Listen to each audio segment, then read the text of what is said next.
Okay, I think we're live. Okay, and Vienna, let me make you host now, so you guys watch for the Zoom bombers.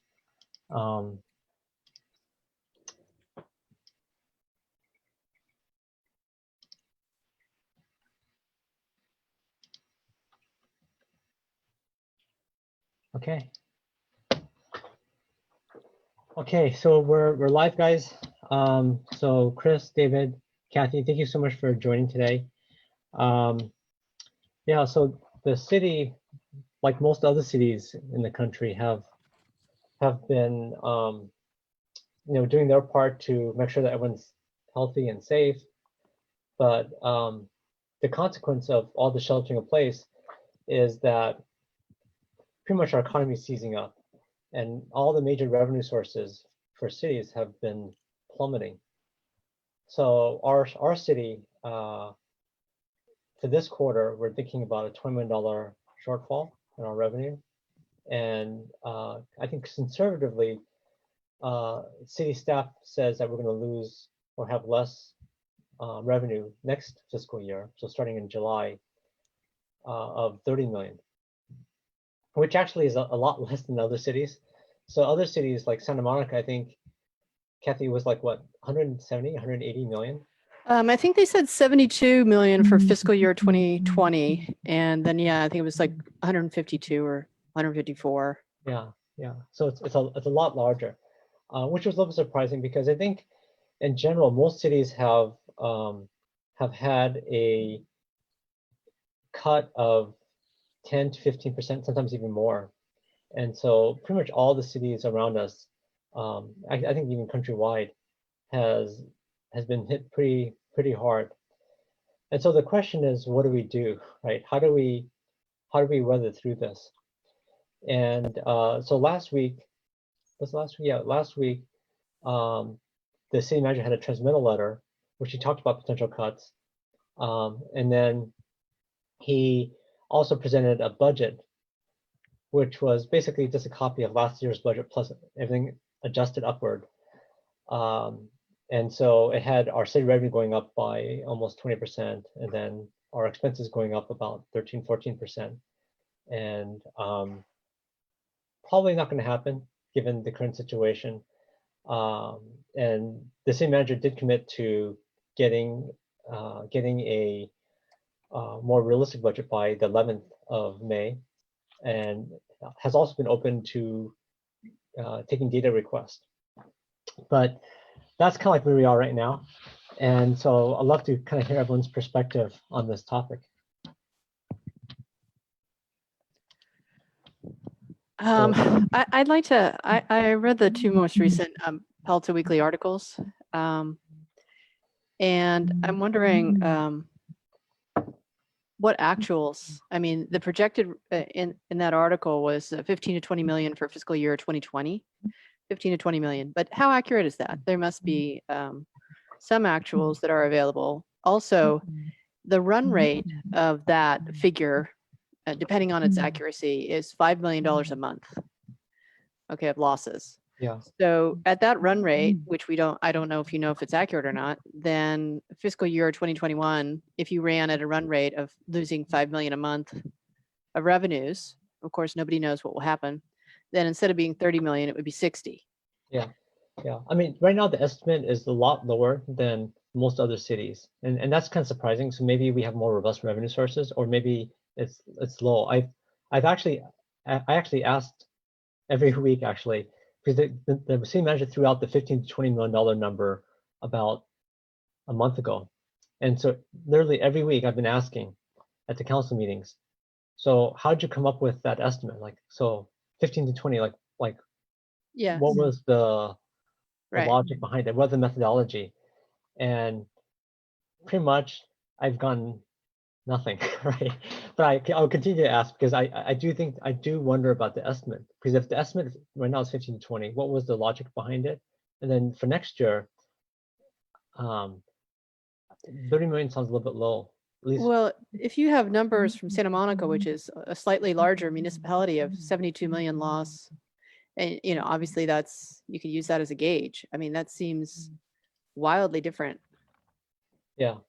if they are 90,000 in population and we're 67, not that that's, exactly, a measurement, but still, Yeah, I it's a mean, yardstick. compared to other cities, our percentage revenue loss is relatively minor, and I don't quite understand why, which is why I've been pushing on this topic. Like, okay, so how was the estimate? Hey, Greg, I'm sorry to interrupt, but is 30 million, is that the projection for fiscal year 21 starting on July 1st? I don't recall that figure. Is that what they were saying? It's 30? I think for the full year? Yeah, I think that's the estimate for the full year. When go ahead, sorry. Yeah, when I've asked about it, it's been kind of fuzzy, and the staff says, well, it's just a really rough estimate, and they can't really put anything much behind it. They say we don't know yet because we're I kind of echo what Kathy says. It doesn't really make intuitive sense. I mean, maybe there's a set of assumptions we don't know about, but if it is about 5 million a month, which, in the absence of any other information, yeah, if there's 20 million shortfall, you would think that for the last 4 months of this fiscal year, and that's all due to the revenue loss, you would expect that it would be propagating into 2021 for many more months than just 4 months. So, I mean, there's no, the sales tax and there's also other types of income that presumably will drop off that aren't even part of the 4 months. So, for example, property taxes. I know there's a lag in that, and that might not hit. That's not going to hit immediately, but that's at some point towards the end of the fiscal year 21. I would think that would drop off. So I think there's a whole, and also property sales with documented transfer tax. There were homes that were closing in March, and I assume that's going to come to a screeching halt. So there's a lot of, I don't see that it's going to get better, if anything worse, and I don't know what the assumption is on the uptick. So it seems like it would persist for more than 3 or 4 months, I would think, and then the amount each month might be more than 5 million intuitively. So I'm kind of with Kathy. It seems like it would be closer to 60 million than 30. But again, it all depends on the scenarios in terms of when the shelter in place is lifted and how people behave after that's lifted. The county, Joe Simitian just today talked about it's going to be a while, and there's not, there's going to actually be some restrictions lifted on apparently Wednesday, but they're going to be very minor. It's the kind of the impression that was given by the county executive Jeff Smith and Joe Simitian this morning. So there's nothing soon imminent that's coming because the curve has been flattened, but it's not. That's because of the shelter in place, and that shelter in place needs to continue. So I don't see how the revenue hole suddenly goes away. And I think Kathy said it makes sense also. Like for Santa Monica, which is a bigger city than us, if their revenue drop is like a lot more than us, it's kind of odd how ours can be a lot smaller. So I don't know, and I haven't gotten a lot of detail behind it yet. I'm hoping that staff will eventually give it to us, but I haven't seen it. But $5 million a quarter and $5 million a month does seem like probably a fairly reasonable estimate for now. And hopefully the economy just comes zooming back and the shelter in place ends really quickly, and this is a pessimistic estimate, but so far I don't know. It doesn't seem like it. Well, even the city in the first article, I don't know which article, I read the 2 articles most recently in the Palo Alto Online. Even the city was projecting that the most dire scenario, budget scenario that they were putting forth, of the 3 that they put forth, they thought was the most likely, the most dire.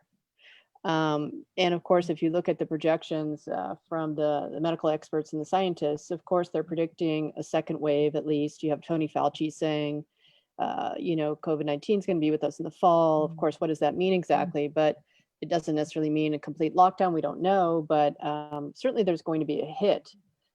What's the impact of that hit going to be? So it doesn't seem like it's going to be returning to normal. Yeah, at least not in the near term, right?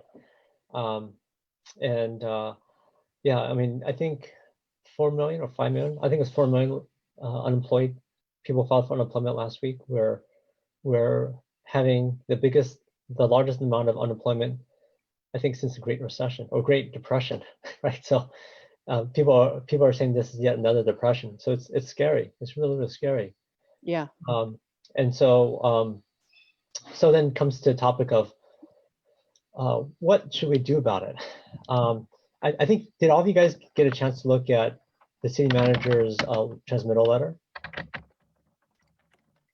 Was that in the prior budget? Yeah, it was on last. Information, yeah. It was on last week's. I'll do a screen Yeah. share. You guys could see it. Okay. Is that part of his notes from the last Monday night's meeting that he showed on the screen? I don't know if he actually. I don't think he actually showed it on the screen. I think Okay. I think Adrian talked a little bit about it, but I don't think. Right. I don't think it was. It was.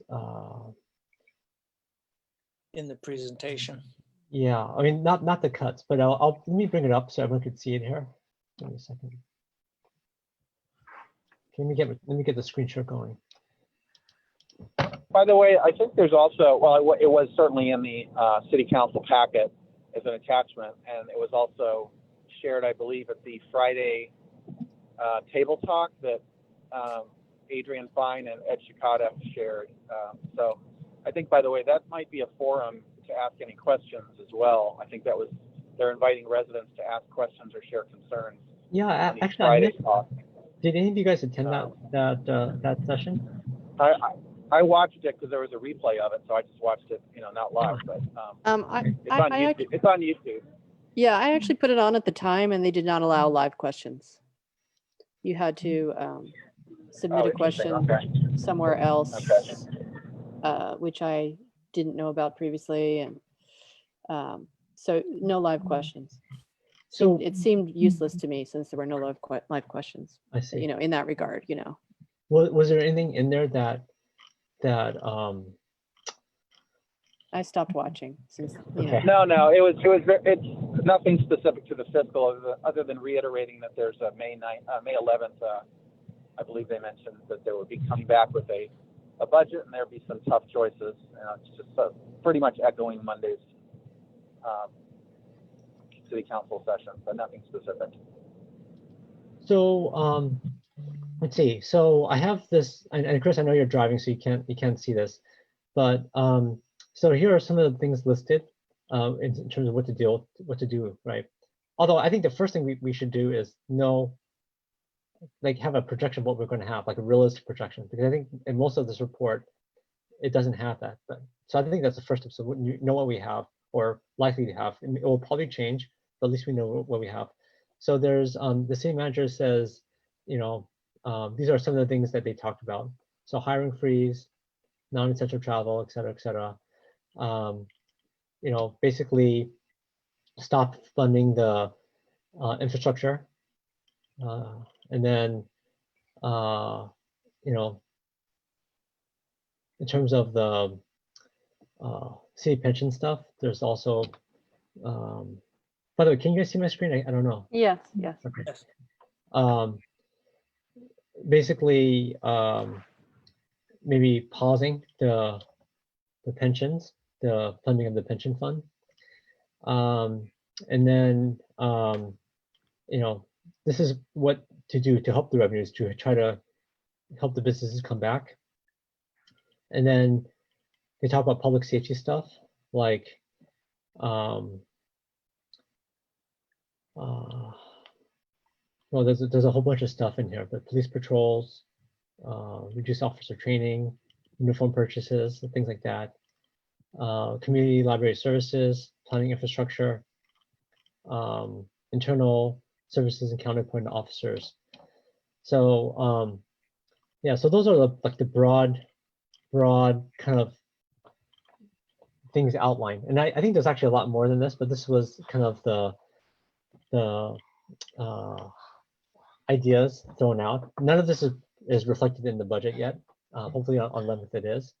But maybe we can walk through this one by one, and I'd love to get your guys' thoughts on this. So in terms of this first one, citywide cost containment.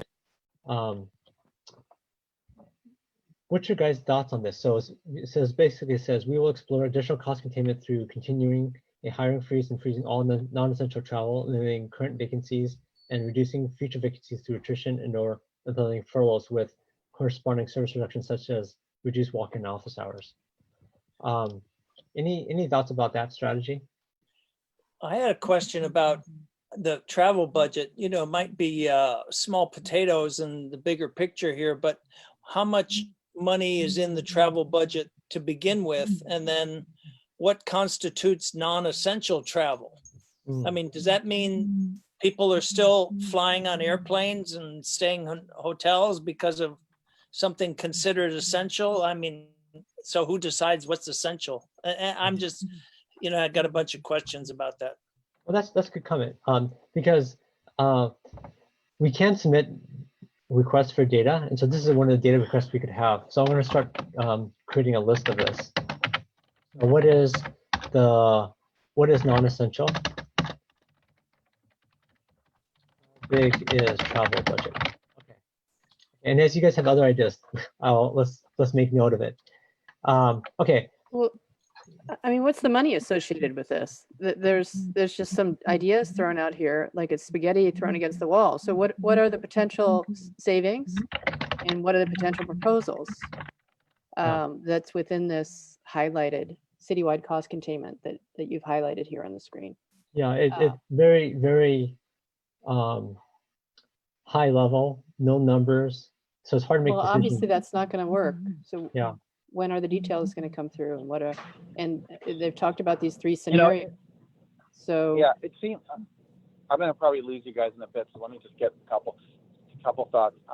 So to me, it seems like it would be helpful to start with what does the overall cost structure look like. So if there's whatever, 100, however much we spend, right, in total costs, and how to, starting with the biggest to the lowest, just sorting it by cost, and obviously employees is going to be the biggest, and even breaking that down by what could possibly be reduced and what couldn't in terms of whether it's union issues or whatever is there something that's fixed or variable, and is there discretion to reduce it or not if somebody decided to, from a legal standpoint. So those are, I would literally just rank order, the Pareto of costs from biggest to smallest and have a discussion about what is possible. And then it's kind of triangulating it and also looking at it a different way. And I would say that, by the way, open data, I don't know if you guys have access, it's accessible to everybody. It's actually quite helpful.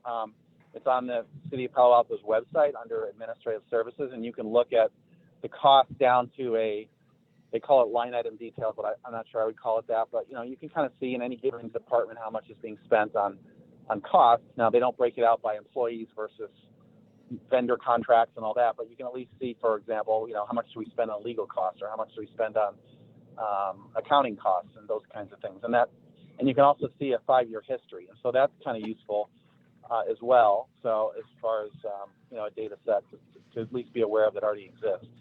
And I mean, I think that cost Pareto is pretty helpful and starting the conversation and grounding everybody on what are the biggest costs, because as I think Kathy, you said, otherwise it's like spaghetti. I mean, I have no idea if travel, I would assume that's a very small cost, but I don't know.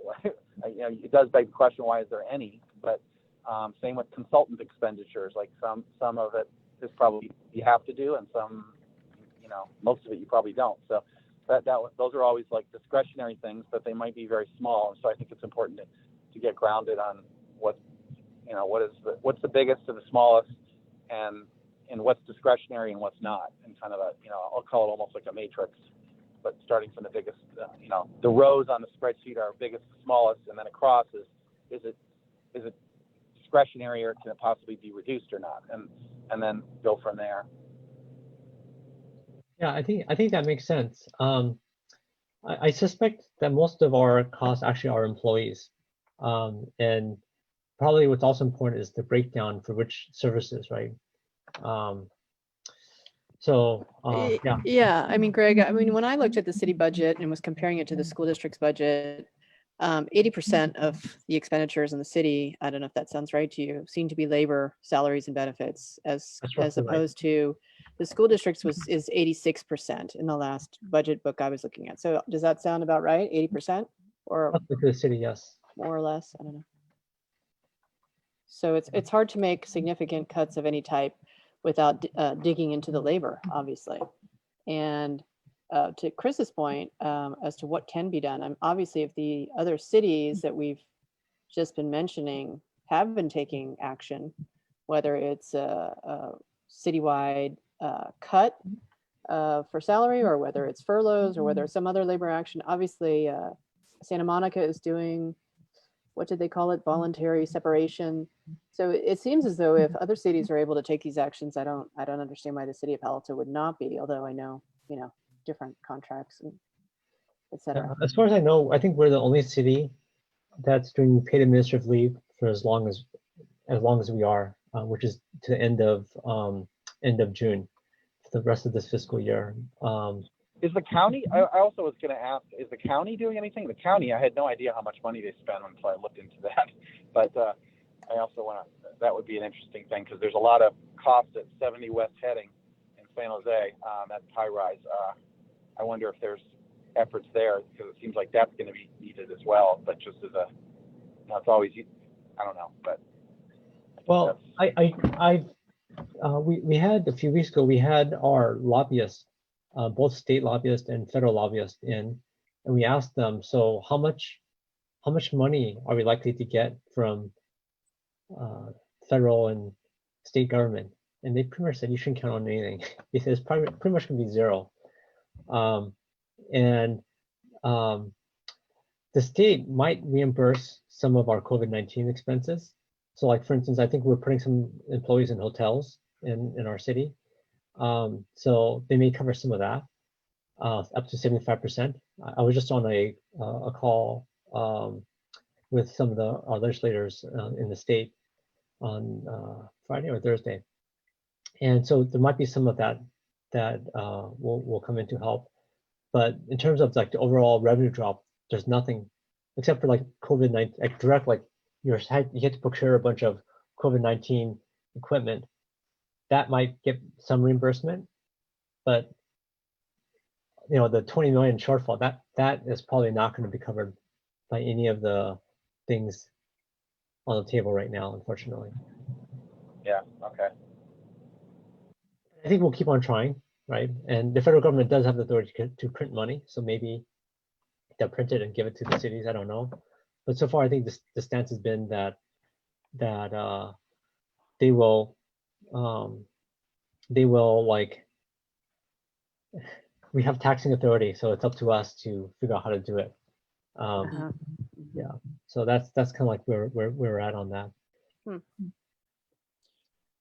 Greg, I was surprised to see the city unions, police, fire, and local 5-to-1 demanding to get their salary increase. What I heard from San Francisco, local 10-to-1, those people suspended their request for their upcoming salary increase. Is there any chance that there can be some compromise about that, or is it a done deal and we should just move on? Well, I think you bring up a good point, because in this budget document, I think it was page 39 or so, it shows a 4 point, let's see, it shows a 4.3% increase in salary and benefits, right, for next fiscal year over this year. And if you look at the average salary, it's actually going up even more. It's like 6%. And so some of this is baked into union contracts, but some of this can be renegotiated. I haven't heard anything yet about that being renegotiated, but I do know, like, for instance, I think Stanford Hospital tomorrow, they're going to be cutting like people's pay by 20%, and a lot of people's pay has been cut. So it is kind of interesting to see that the proposed budget that we got last week shows this kind of increase. And we've seen other cities, like you mentioned, where people actually are taking pay cuts, or like especially like the top brass would take a big pay cut to try to help out during these times. So that is quite interesting. Now the city manager says, "Oh, this is not correct," but then my point is, why even show it then if it's not correct? So I don't know if this is really what's going to happen, but this was what was proposed on Monday. Well, obviously that can't stand. I mean, that's based on a certain level Yeah. of revenues which are no longer exist. Yeah. I mean, yeah. I just to be, I think I put, state the obvious. If you exactly, you can't do that, right? I mean, if they're making the hole even bigger by cost increases, salary or otherwise, the options are, since we can't print money, unfortunately, we're not the Federal Reserve, and since apparently, it's not a given that the feds are going to, the federal government is going to give money to the state, and the state's not going to give money to us or the county. I mean, the options are increase taxes to people or stop the spending. I mean, those are the two options. It's one or the other, right? I mean, you can't, you're going to run out of the $43 million of reserves. Once that's gone, I mean, there is no more money. So it has to be either you give all this money, spend this money and then raise taxes, or you don't spend the money and impose some fiscal discipline so you don't have to raise taxes on struggling residents and businesses. I mean, am I missing an option there? Is there another option I'm not aware of? I don't know. Once we can print money, there's no other way, right? I don't think you're in an environment that taxes can be proposed to be raised. I mean, the articles that I've been reading, even in the March 3rd primary and election, there was a very low level of taxes that passed. There were articles talking about that, and the environment in November is going to be chillier still, I would think, considering so many people out of work and so many's, 401ks and other have taken a big hit, and I think it will be tough. Yeah, no, I agree with you. Yeah. I think that a lot of people are having trouble just paying rent or paying the mortgage. I mean, this is also why I think that I think that at one point the city had a plan to increase the utilities. I'm not sure if they're still going to do this or not, but I think it doesn't make sense right now because people are really, really hurting and barely scraping by. So no, I think you're absolutely right, Kathy. So I think Chris, your approach of looking at the biggest expense and going down makes a lot of sense. Because I think if we just focus on the small stuff, we're not going to get there. And it is interesting to see that other cities have started making adjustments, but we haven't got to that point yet. So I think employee cost is probably the biggest knob for sure. The other knob that's mentioned here is the capital improvements. So do you guys have any thoughts around this? Can you tell us more about what they mean? Sure. So like for instance, we have a public safety building that we're trying to build. We have the parking lot that's right next to it that we're in the process of building right now. There's a bike bridge over 101 that we've been trying to build for a long, long time. So there's all these capital improvement projects that the city has been wanting to do.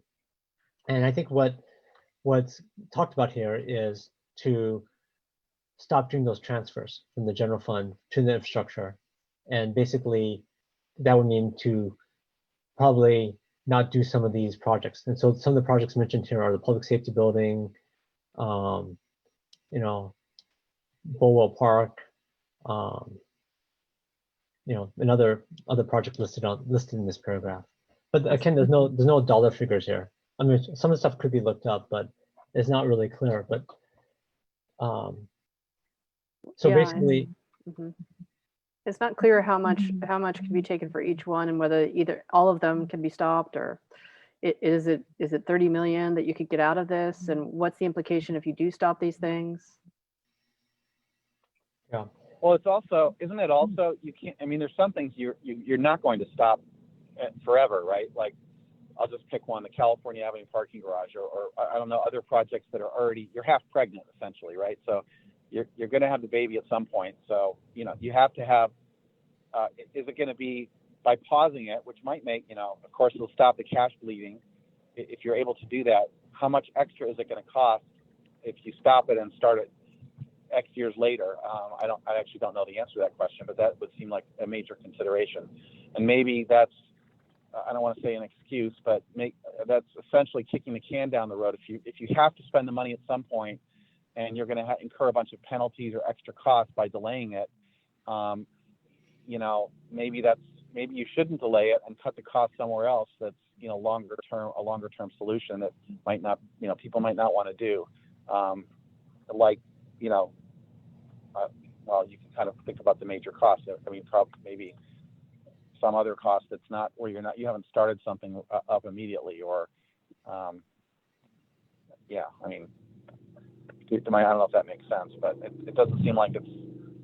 I think you have to think through about stopping something where you've already made your bet and it's already midstream. I mean, it's just a consideration. But. Yeah, I think that's a good point. I think like the California Avenue parking garage, they already have a big hole in the ground. They have concrete poured, so I think they have to kind of finish that one. But the public safety building, I don't know if that makes sense or not. I think the bike bridge we barely started on, so I don't know if that has to happen. But then the bigger issues is like maybe like the water main really needs to be replaced or something like that. And if you don't, then it could cost you even more money with the deferred maintenance. But yeah, I think we need to have much more details around this to know like what are we trading off, and what are the startup costs again. Although I think one thing that's happening right now is because the economy is collapsing, construction costs are plummeting right now because like a lot of people looking for work, you know, a lot of the projects that were going to happen aren't going to happen anymore. So now could be one of the best times to actually be building because, you know, before construction costs kept skyrocketing. Now it's starting to drop, and so we could probably negotiate fairly good deals. And so it's probably much better to build now than during the boom time because of the fact that. Yeah, exactly. That's kind of where I was getting. I mean, it seems like every single vendor, and that was something I think we talked about earlier. I emailed every single vendor. I would list out like the top 25 contracts, and you have to recut all those deals, right? I mean, I know that, for example, I think 2 weeks ago, everybody approved a $5.6 million, you know, street sweeping contract. I mean, I have no idea if that's expensive or not, or how long the contract, or what I didn't look at the details, but whatever the amount is, I mean, I hope it's a lot less than it would have been without the COVID, because to your point, you have a lot more leverage now given the employment situation. You don't want to take advantage of people, but we're also, you know, the loyalty doesn't involve to our allegiance is not to the street sweeping firm that's outsourced, right? I mean, that's not the primary. So I think every deal has to be recut, and based on force majeure, which is the term you use, Kathy. So Yeah, if it applies, sure. Yeah, I mean that street sweeping one is to me a little bit tragic because it was approved before the COVID-19 incident, and right now, like you said, I mean, so many deals can be recut. I mean, so many people are desperate, and that particular street sweeping contract, which, you know, street sweeping is essential business for the city, is only one bid. So right now, we could get a way better deal, but unfortunately, that passed as it was. But I agree with you. We should be much more aggressive on these third-party contracts. I mean, and I think there's also not only just getting a better price, but also maybe there's a sacrifice on terms, right? So do we really need to have, and I'm not picking on street sweeping, it could be pick anything, right? Pick RPP or enforcement, or I don't know, whatever.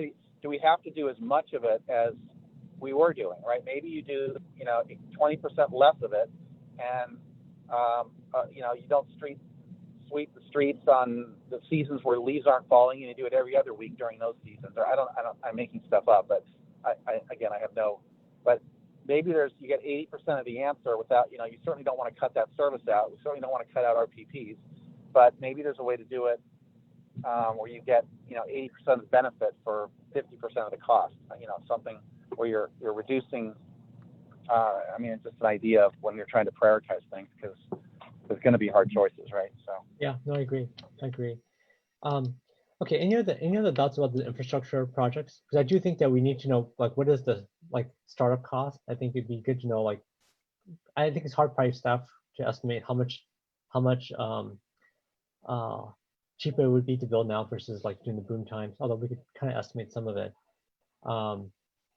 Any thoughts of how we should prioritize these projects in terms of like which ones should be paused, which ones we should do?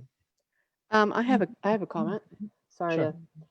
the grade separations is something that I've been focused on. I mean, grade separations is related to Caltrain, and it's, its business plan, Caltrain, was talking about it would see an increase in ridership that would triple its ridership from 63,000, 62,000 to 180,000.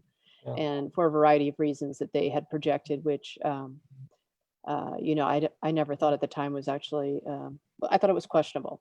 Now we're looking at, the reality is, Caltrain has lost 90% of its ridership. It's cut its service by more than half. So what's the need for the grade separation projects at this time? We don't know when Caltrain will return to its prior ridership. We don't know how long of a delay it could be to have an increase in ridership. So I just see that mentioned there. Yeah, Also, that's if actually a there's really a good lot point. less traffic, there's not those backups when the train goes by anyhow. So on one way or the other, the need doesn't seem to be there like it was. And we spent an immense amount of money on the planning part so far. Maybe we don't Yeah. need to do that right now. I agree.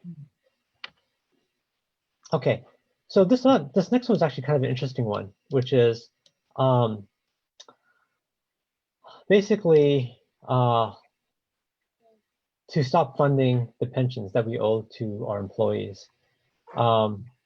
So what do you guys think about the wisdom of this, of trying to basically, we still owe the money, we're just not going to be funding it anymore. So it's like, I guess the best way to think about it is to tack on what you owe to the loan, essentially. We still owe it, and it's still accumulating. We're just not, before we were trying to keep it even, so we're not digging the hole deeper in our debt. But this one would, I think the idea behind here is we would stop that and let the debt grow bigger to the city. Any thoughts about the wisdom of this suggestion? I have thoughts, but I'm talking all the time. But having looked up on Pension Tracker, currently it shows the city of Palo Alto has 414 million in unfunded pension liabilities, netting out to $43,849 per household that we owe as a result of these unfunded pension liabilities, which means current consumption has been too high. And that's not taking into account the CalPERS investment return, which just took a huge hit. I'm not sure exactly what their hit was. I know they're very diversified, obviously their investments, but considering the investment return that we're all familiar with, the stock market and others, they would have had to take a hit as well of some type, which means that those unfunded pension liabilities would increase from what's currently listed on that website you're pulling up right now. As you can see, the actuarial pension debt is listed at $415 almost $1 million. Yep. Netting down to market pension debt per household, $43,849 that like you and I owe. BMW for everyone. Sorry? Like a new BMW for everyone. Yeah. So I guess I would not see any wisdom in delaying or not continuing to pay down that it's debt. Essentially, it's something that we owe. That would increase if you didn't do so. It would just increase the amount per household that we owe, and Yeah. it's already higher than that 43,849 because we don't know what CalPERS investment return has been.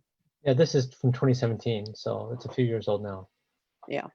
Well, one thing about CalPERS, the Wall Street Journal said they screwed up their risk management, and they took a bunch of money out of some hedges and short positions they had in the overall market just before the market crashed.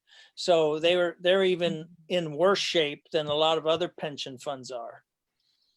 On the other hand, I'm assuming what the city is thinking is if we hold off on paying now, then when we get back to some boom times, some good economy times, then we'll be able to pay more than we've been paying. But, that's a slippery slope. Yeah, I think. My thinking. Sorry, go ahead. Oh, Chris, cool. Please, I interrupted. Yeah. No.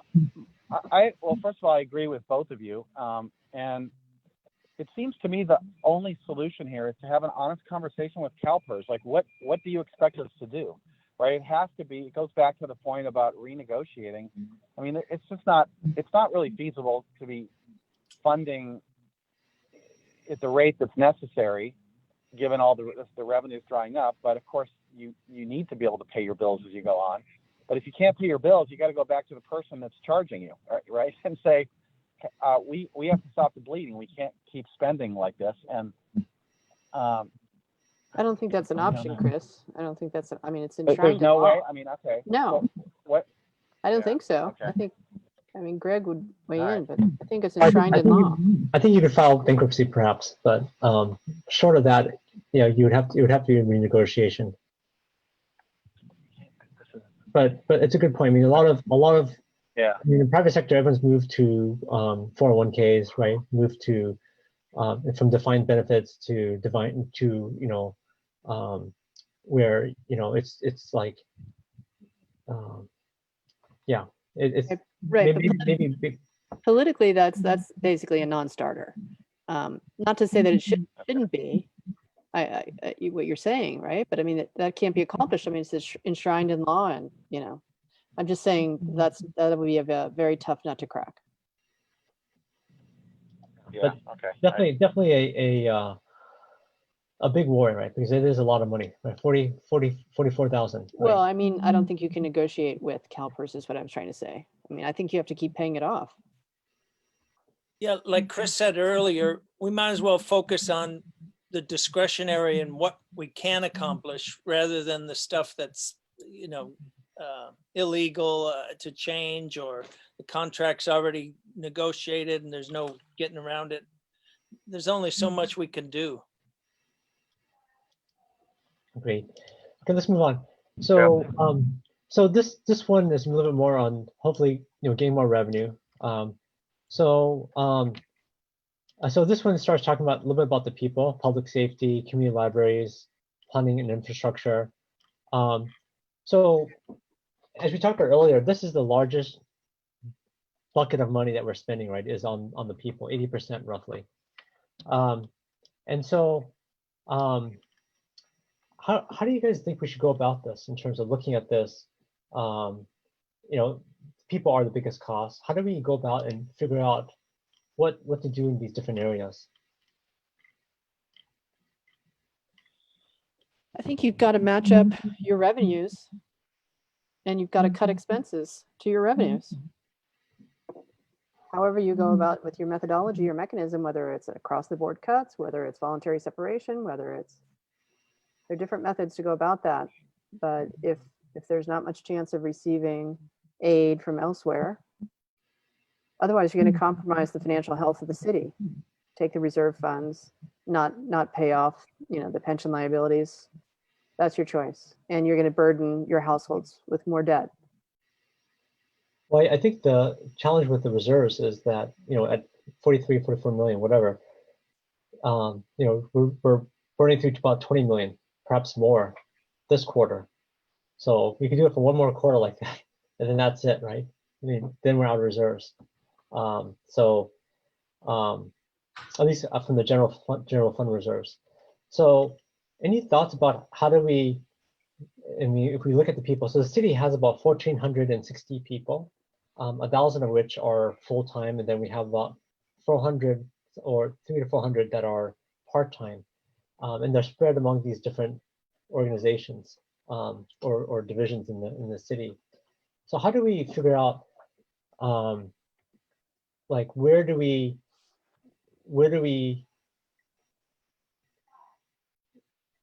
how is the money spread among the people there? Well, in my experience, working in San Francisco with the negotiations, the unions and the contracts and so on, neither the union or the city was really keen on having layoffs. They would fight and fight and fight, and then at the last minute they'd say, okay, well, we don't want layoffs, so we'll do this or that.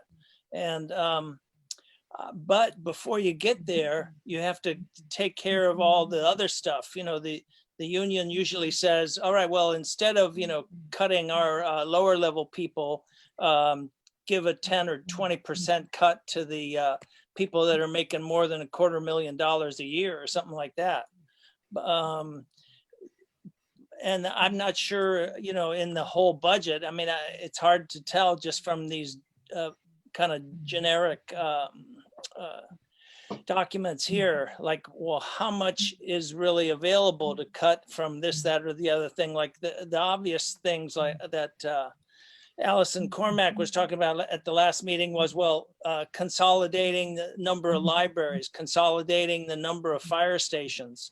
You know, those seem like the obvious things to do before you get to renegotiating with the unions. The Stanford Hospital, like you were saying, they just cut everybody's salary by 20%, but they didn't lay anybody off. So I think before you get to that, you got to do take care of some of the low hanging fruit. Yeah, I know that the city manager in Santa Monica actually, I think he took a 20% pay cut, right? So, you know, definitely, I'm looking for the table that shows a summary of all of it. I forgot where it is. Greg, would that be possible for a number of these higher paid staff? I think it's certainly possible, but the question is whether they'd be willing, right? But I definitely it would seem to be, you know, versus like cutting all the services to the people here in the city, it would seem to make sense, right? That some of the pain would be kind of spread. I mean, especially if you look at our city, we actually have a lot of management, and maybe you know, we don't need to have all that. We could streamline some of that, right? Or some of that could be can be, you know, some of those top execs that are making 300,000-400,000 a year could be, you know, perhaps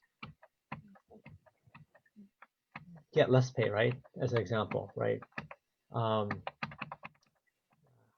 any of you guys remember which page that table was that shows the breakdown between the different divisions? I know you were like 43, 39, and there were 3 pages that you had. Oh, here it is. Here it is. Oh, you found it? Okay.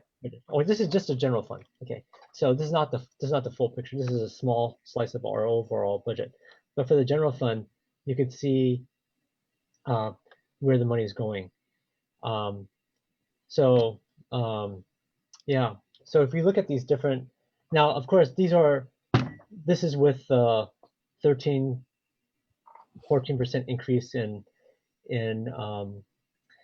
expenditures year over year. So, you know, don't know if that's really realistic, but actually for the general fund it's only 3.5, but the overall expenditure for the city is about 13, 14%. So for people that don't know, the general fund is just is one of many funds the city has. Okay, so if we just look at this, what are you guys' thoughts about, you know, how this, what we should do here?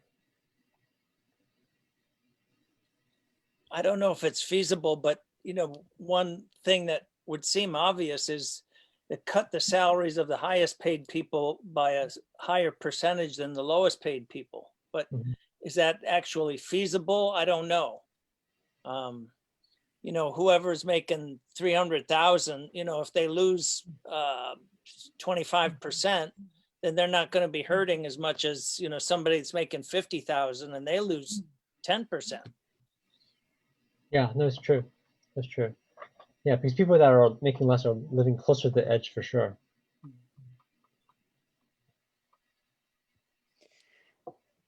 I think the city can't afford to continue at the rate that it's going. I mean, that's the obvious. I mean, how much is 30 million percentage-wise of a fiscal year 2020 budget, which, you know, is not even going to reach its revenue. So if we have $43 million in reserves, something has to give. Greg, one thing that Ed mentioned last week was not going to sell any real estate. And that leads into the idea that I was proposing, which is to have the workers that are working remotely right now continue to work remotely. And then you could either save on rent that you're using for office space, or you could sell real estate depending on if you own the area where the offices are or if you're renting it out.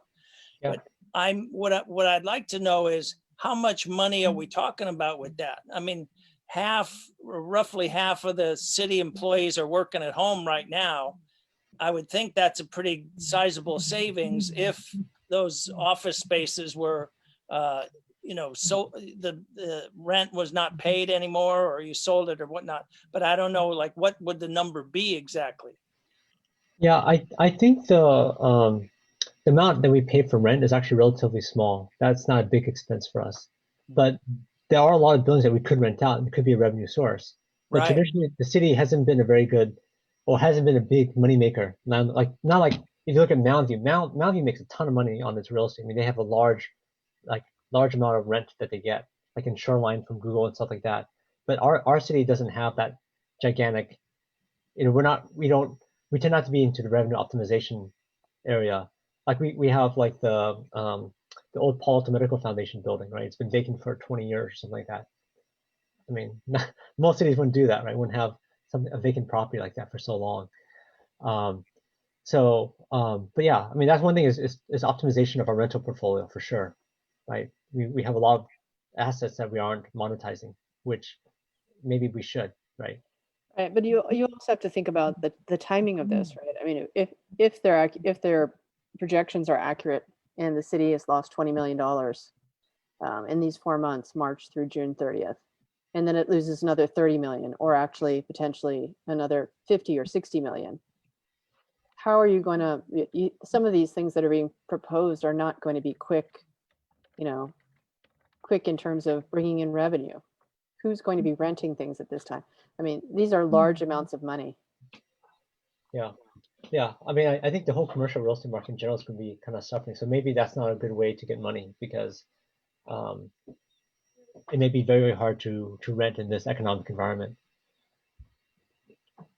It's just the cash flow during this time period. It's going to be a short time period that money is flowing out. I mean, It's going to be in the immediate time period is what I'm trying to say. I'm sorry. Yeah, no, totally get it. So if you look at, and unfortunately, this doesn't really break down the people cost versus the rental cost versus equipment cost. But if we look at this chart here, any particular areas that jumps out at you guys in terms of we should think about?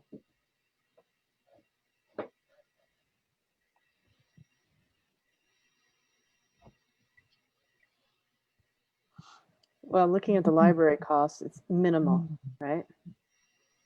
Of the budget. It's it doesn't really have the percentage here, which Oh, okay. okay. Excuse me. This is the increase, but oh, okay. Sorry.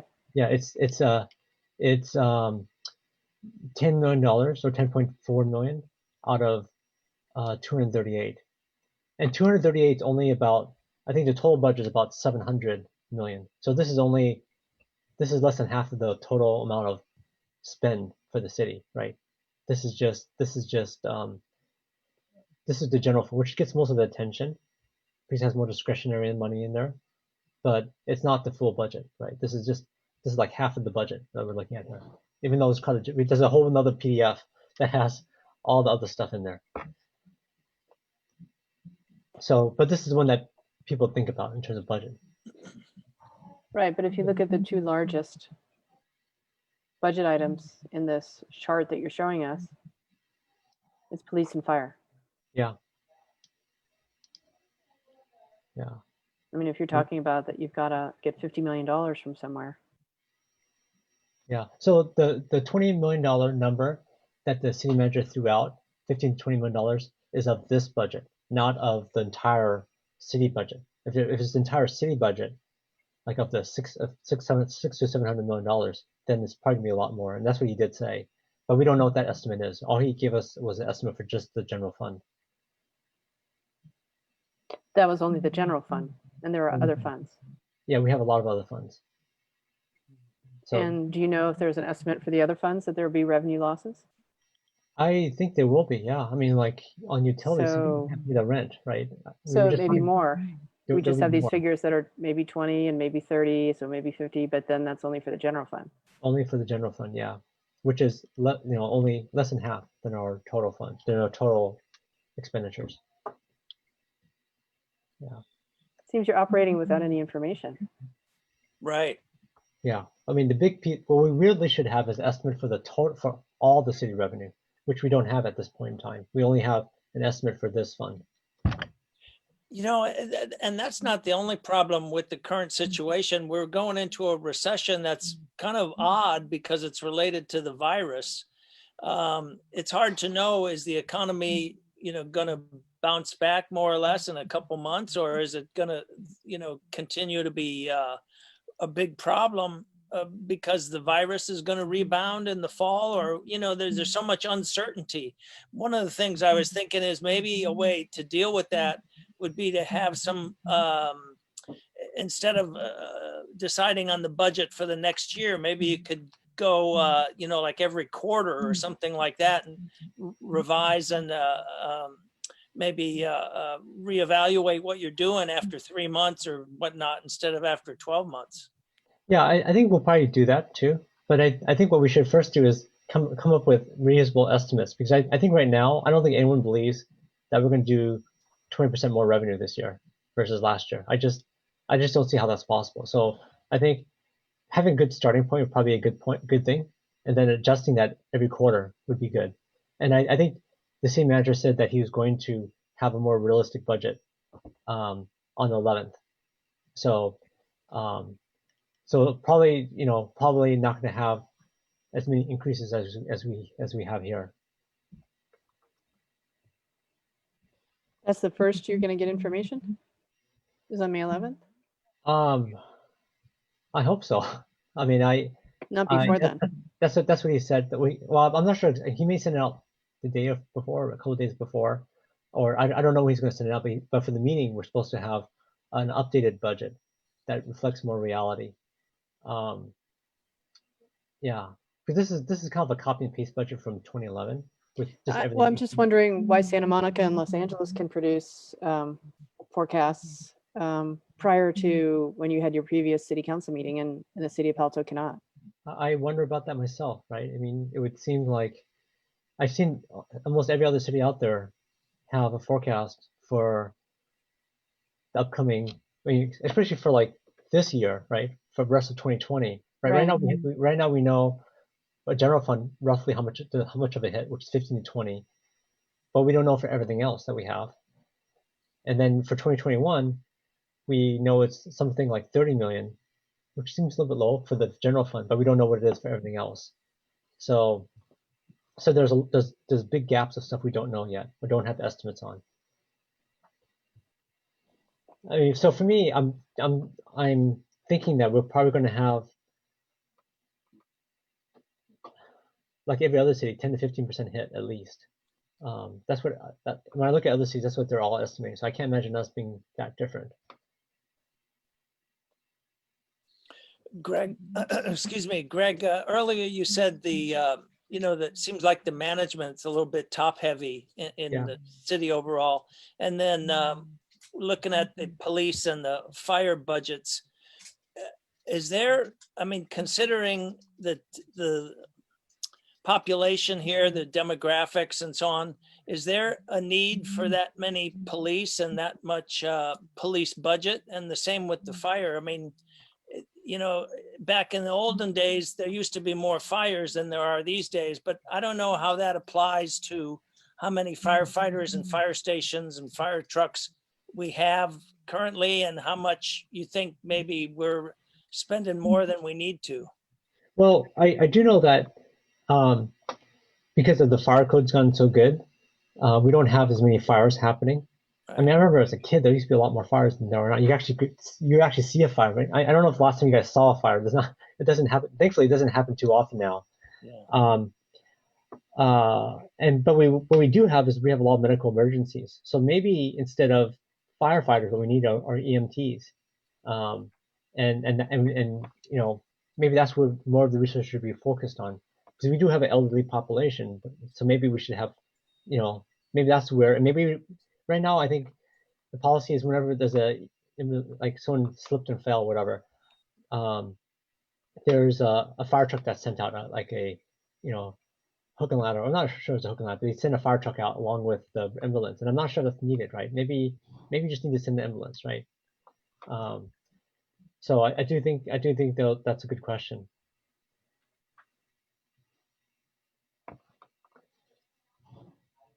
But in terms of like, you look at the city manager budget, right? So it's $3.6 million.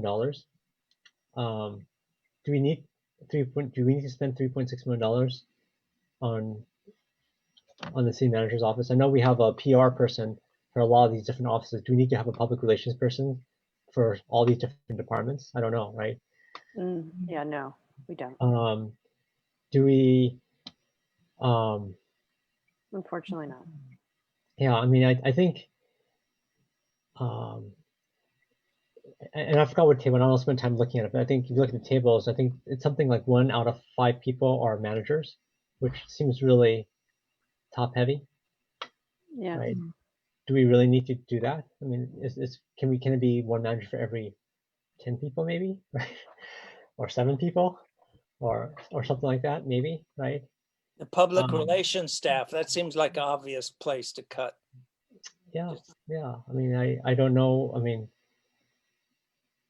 I don't know if we really need if that's an essential part of the business of the city's business, right? Yeah, so I think those are good comments. Anything else in terms of this table that we should look at that might be something to consider? Again, I feel bad that we're only looking at this because I know the rest of the budget is also going to get slammed. I just don't know by how much at this point. It's just important that you get data and information so you can make, you know, good decisions or ask the right questions. It's sort of hard that you're operating in the dark when other cities have been providing information, and you're still going to be held to a certain time frame. That certainly seems. If I were in your position, I would want to cut more as a result of that, because how would you know that you have a margin for safety without having correct information? Yeah, yeah. No, I think I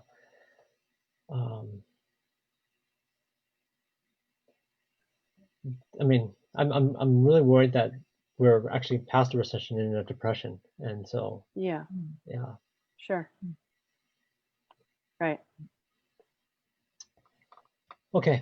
So I think we kind of gone through all the list of suggestions. Any final thoughts before we end this?